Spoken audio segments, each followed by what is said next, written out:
कृष्णा, राधे राधे। एक बार फिर से स्वागत है आपका मेरे यूट्यूब चैनल ज्ञान विद्वान में। तो आज मैं आपको बताऊंगी कि कुछ आसान से वास्तु के टिप्स से जो कि आपकी ज़िंदगी बदल सकते हैं। छोटे हैं लेकिन बहुत ही कामयाबी हैं। तो सप्ताह में एक बार गंगा जल छिड़क के घर की सफाई ज़रूर करें, जिससे क्या नकारात्मक शक्तियाँ दूर हो जाती हैं और वास्तु दोष दूर होते हैं। गलत दिशा में रखी गई धार्मिक पुस्तकें वास्तु दोष का कारण बन सकती हैं। वास्तु के अनुसार धार्मिक पुस्तकों और ग्रंथों को हमेशा पश्चिम की तरफ ही रखनी चाहिए। किसी दूसरी दिशा में बेड के अंदर अथवा गद्दे या तकिए के नीचे धार्मिक पुस्तकों को रखना अशुभ माना जाता है। अपने घर के मंदिर में घी का एक दीपक नियमित जलाएं तथा घंटी भी बजाना चाहिए, जिससे सभी प्रकार की नकारात्मक ऊर्जा घर से बाहर निकलती हैं। और इसी तरह घर में शंख रखने और बजाने से घर में वास्तु दोष दूर होता है और घर के पूजा स्थल में देवी देवताओं पर चढ़ाए गए पुष्पहार दूसरे दिन हटा देने चाहिए और भगवान को नए पुष्पहार अर्पित करने चाहिए। इसी प्रकार पूजा घर में देवताओं के चित्र भूलकर भी आमने सामने नहीं रखने चाहिए। इससे बड़ा दोष उत्पन्न हो सकता है और घर में नकारात्मक ऊर्जा फैल सकती है। घर में सफाई हेतु रखी झाड़ू को दरवाजे के पास नहीं रखें। यदि झाड़ू के बार बार पैर लगता है तो ये धननाश का कारण बन सकता है। झाड़ू के ऊपर कोई वजनदार वस्तु भी नहीं रखनी चाहिए। अपने घर में दीवारों पर सुंदर हरियाली से युक्त और मन को प्रसन्न करने वाले चित्र लगाएं। इससे घर के मुखिया को होने वाली मानसिक परेशानियों से निजात मिलती है और सुख समृद्धि बनी रहती है।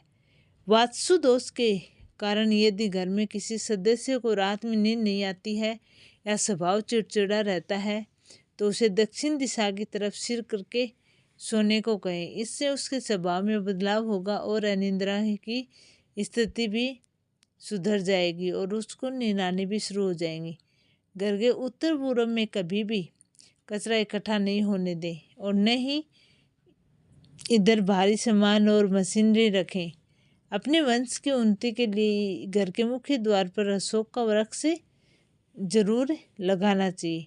अपने घर में ईशान कोण अथवा ब्रह्म स्थल में श्री यंत्र की शुभ मुहूर्त में स्थापना करें। यह यंत्र लक्ष्मी जी प्रदायी भी माना जाता है, साथ ही साथ घर में स्थित वास्तु दोषों का निवारण करता है।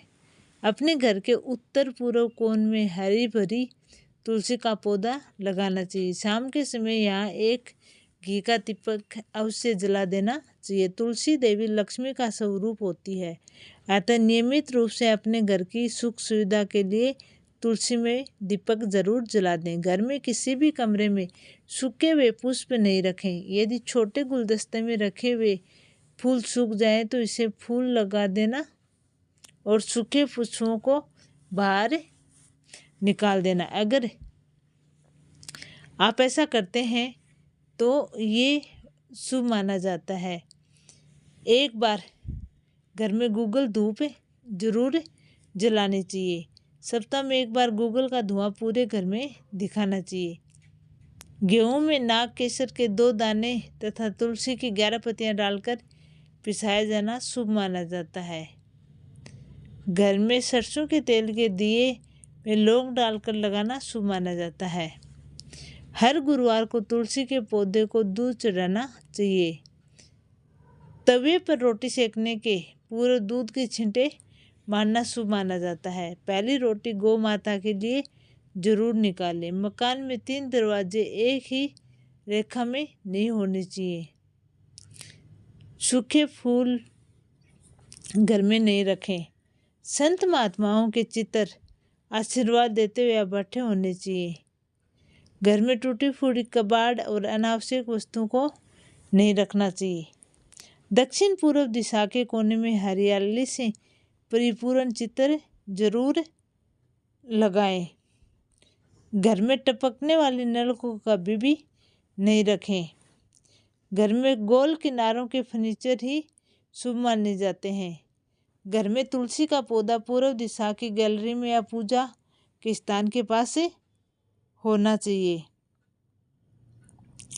वास्तु की माने तो उत्तर या पूर्व दिशा में कई जल की निकासी आर्थिक स्थिति में शुभ होती है, इसलिए इस बात का विशेष ध्यान रखें कि आर्थिक तंगी कैसी है। तो ये कुछ आसान से टिप्स हैं जो आपकी ज़िंदगी बदल सकते हैं। जय श्री कृष्ण।